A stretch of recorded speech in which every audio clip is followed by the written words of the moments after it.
तुम्ही पर्सनली काही विद्यार्थ्यांबरोबर बोललेला आहात, काय वाटतं?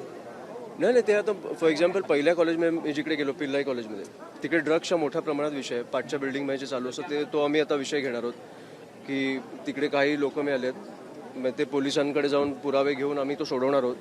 कारण तिकडे काही ड्रग पेडलिंगचा वगैरे विषय चालू आहे. ह्या सेकंड कॉलेजमध्ये मला काही विषय आढळला नाही, कारण ते प्राध्यापक आणि ट्रस्टीज एवढे गोड होते, म्हणजे ते बोलायलाच एवढे हे होते की ते विद्यार्थ्यांचे प्रश्न जाणून घेतात, ते स्वतः सोडवतात तिकडे. त्यामुळे आमचं तिकडे काम कमी होतं. पण मी सगळ्यांशी बोलतोय वन ऑन वन, ज्यांना विषय मांडायचे ते आम्ही तिकडे सॉल्व्ह करून घेतोय. आणि विषय खूप बेसिक असतात. वॉशरूमचा असेल, कॅन्टीनचा असेल, किंवा फीस स्ट्रक्चरिंगचा असेल. त्यांना एकत्र फीज नसते भरायची, त्यांना इन्स्टॉलमेंट्समध्ये भरायची असते. फीज देणार आहेत पण इन्स्टॉलमेंटमध्ये द्यायची असते, त्यांची तेवढी ऐपत नसते. पण ते तिकडे आम्ही त्यांची मदत करतो. त्यामुळे फायनान्शियल त्यांना ती स्टेबिलिटी नसते, तिकडे आम्ही मदत करतो. सो आम्ही पण एक सर्वात महत्त्वाचा मुद्दा या ठिकाणी असा उठतो की या युगातही अशा वेळेला म्हणजे एका बाजूला राज्यकर्ते सांगतात की सगळे सक्षम झालंय, सगळ्या विभाग सुधारले गेलेले आहेत, महाराष्ट्र सुजलाम सुफलाम झालाय, तरीही आपल्यासारख्या नेत्यांना या गोष्टी अवगत करण्यासाठी फिरावं लागतं. हे डायलॉग मारायला किती वेळ जातो? रस्त्यावर उतरून काम करायला मेहनत लागते ना, ती करायची नाही आहे त्यांना. उच्च शिक्षण मंत्र्यांनी कधीही कॉलेज लेवलला दौरा काढलाय, शिक्षण मंत्र्यांनी कधी शाळा लेवलला दौरा. तुम्ही शाळांची परिस्थिती बघितली महानगरपालिकेचे काय चालू आहे? महानगरपालिकेच्या आपल्या शाळा किती, आपले जे महापौर असतील किंवा जे जाऊन बघतात की शाळांची परिस्थिती.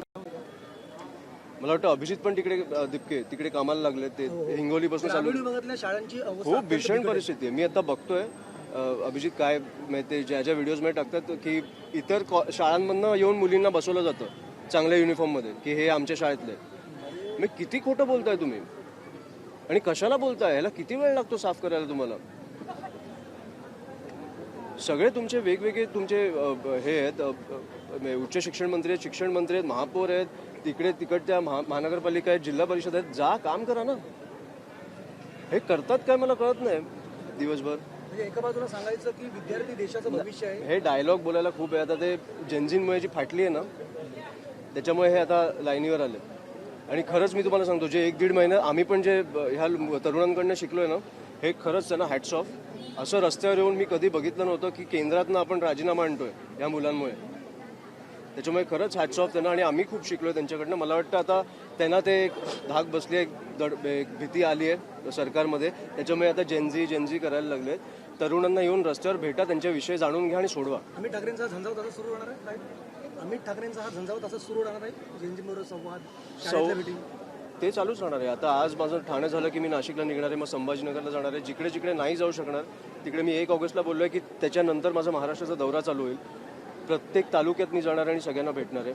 आता जिकडे जाऊ शकतो तिकडे जातोय, कारण 31 तारखेपर्यंत आपली सभासद नोंदणी चालू आहे. रिक्षा चालकांना मराठी अजून सक्तीची केली, मात्र कोणीही शिकलेलं नाही अशी स्थिती दिसते आधी. हे बघा, खूप लोकांना शिकायचं आहे. आता आजच मी एक आमच्या विद्यार्थी सेनेच्या पेजवर एक व्हिडिओ टाकला. काही भैया आहेत उत्तर प्रदेशवरून आलेत, खूप उत्तम मराठी शिकण्याचा प्रयत्न करतात. आणि खूप असं ते खूप क्यूट वाटलं मला ते, की खूप गोडपणे ते प्रयत्न करतात. प्रयत्न चालू आहे त्यांचा, ते सगळ्यांना शिकवायचा प्रयत्न करतात. त्याच्यामुळे जिकडे चांगलं आहे तिकडे चांगलं आहे. पण जिकडे तुम्ही आमच्याकडे येऊन बोलाल की आम्ही शिकणारच नाही, तिकडे मारच खाणार तुम्ही. हे असं नाही करू शकत. हे तुम्ही गुजरातमध्ये जा, पंजाबमध्ये जा, दक्षिणेत जा, तिकडे जाऊन बोला आम्ही हिंदीच बोलणार, किंवा आपण तिकडे जाऊन मराठीत बोलू, ते बोलतील आपल्याशी. मला वाईट वाटतं की आपण इकडे मराठीवर, महाराष्ट्रात मुंबईत मराठीवर एवढं भांडायला का लागतं? आपली भाषा आहे. सरकारने नियम काढलेला की प्रत्येक रिक्षा चालकांनी, टॅक्सी चालकांनी बोलायला पाहिजे. बोला ना. 3ऱ्या दिवशी बोलायला चालू केलं पाहिजे. मी त्या दिवशी पण बोललो सर की किती आपलं कस्टमर आणि टॅक्सीवाल्यांचा किती असा संवाद असतो. काय बोलतो आपण, कुठे जायचं आहे, डावीकडे उजवीकडे, OTP, तुम्हाला आकडे फक्त मराठीत शिकून घ्यायचे. ते जे UP-मधनं मी आज व्हिडिओ टाकला ना, तो बघा. खूप उत्तम ते मराठी शिकण्याचा प्रयत्न करतात आणि त्यांना खरंच त्यांना धन्यवाद मी त्यांना बोलतो.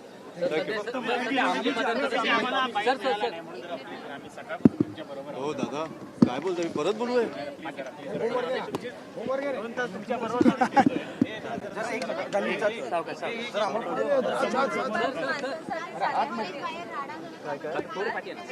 फुटपाथ असतो तिथे माणसांसाठी आहे, तर तिथून 2 व्हीलर्स जातात. मग याच्याने ऍक्सिडेंट्स वाढणार की कमी?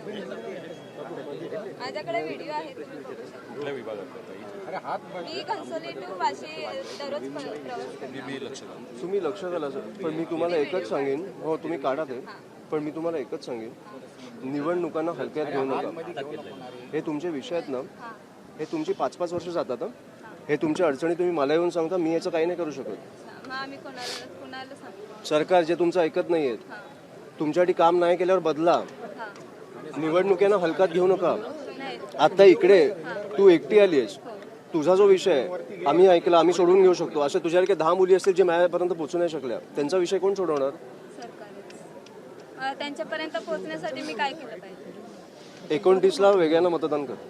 जे ज्यांना, आणि आम्ही नाही मी हे पण नाही सांगणार मला कर किंवा कोणाला कर. तुझी जी बुद्धी तुला सांगेल की आमच्यासाठी जो काम करू शकतो त्याला कर. मी आयुष्यात कोणाला सांगणार नाही की आमच्यासाठी मतदान करा. तुम्ही आता डोकं लावा, कोण तुमच्यासाठी काम नाही करत आहे बदला. भीती वाटू द्या राजकारण्यांना तुमची. तुम्ही बसवलंय, तुम्ही उचलू शकता त्यांना. सॉरी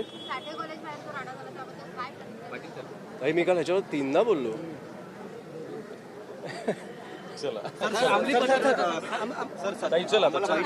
सॉरी बोला. सदस्य नोंदणी अभियानाला सुरुवात झालेली आहे. 2 कॉलेजमध्ये आपण सदस्य नोंदणी अभियानासाठी आलेला आहोत. काय आपली प्रतिक्रिया? अभियान नाही, खूप उत्तम आणि उत्कृष्ट प्रतिसाद मिळतोय. म्हणजे खूप पॉझिटिव्हली मुलं येत आहेत, त्यांचे विषय सांगत आहेत. ज्या ज्या कॉलेजमध्ये विषय नाही आहेत तिकडे फक्त जस्ट एक ते प्रेम बघूनच मी भारावून जातोय. कारण अशा प्रकारचा प्रतिसाद मला खरंच अपेक्षित नव्हता. ज्या प्रकारे हे लोक प्रेम करतायत, आणि हा प्रेम नाही म्हणजे हा विश्वास आहे की मी येतोय, हा विश्वास आहे माझ्या सहकाऱ्यांवर, माझ्यावर, की कुठेतरी आमच्या अडचणी आहेत तुम्ही सोडवाल, आणि तो विश्वासाला आम्ही तडा जाऊन देणार नाही एवढा आम्ही प्रयत्न करू. सर, विद्यार्थ्यांनी देखील आपलं स्वागत केलेलं आहे. आपण देखील फुटबॉल खेळण्याचा आनंद लुटलेला आहे. काही कॉलेजच्या अडचणी काय? अरे खूप यार, खूप मला मी फुटबॉल ॲक्च्युली किती महिन्यांनी वर्षांनी खेळलो असेल, पण असं ग्राउंड दिसल्यावर मग मी रेजिस्टच नाही करू शकत. मला असं जाऊन खेळावंसंच वाटतं. आज सॉरी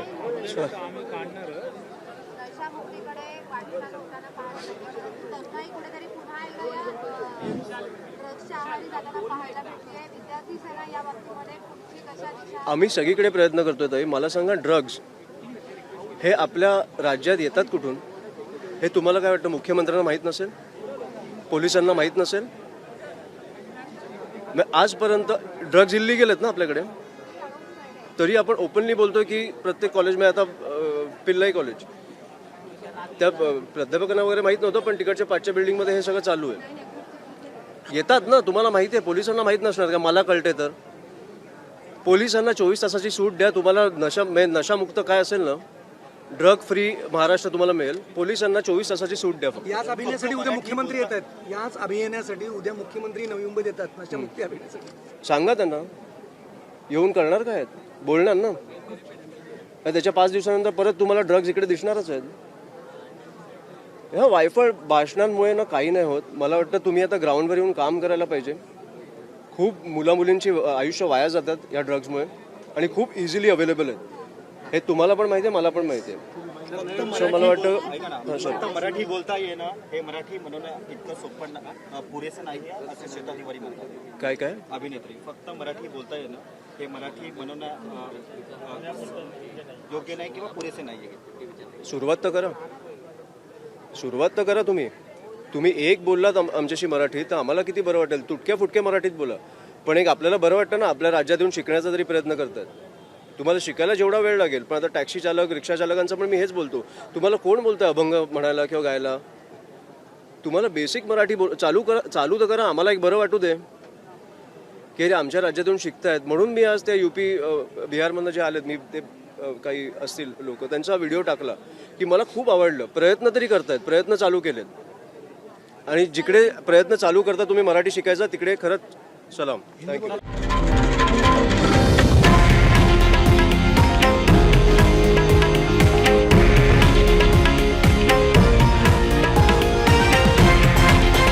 हे आहे देशातील नंबर 1 न्यूज नेटवर्क, आणि आपण पाहत आहात TV9 मराठी, एकमेव.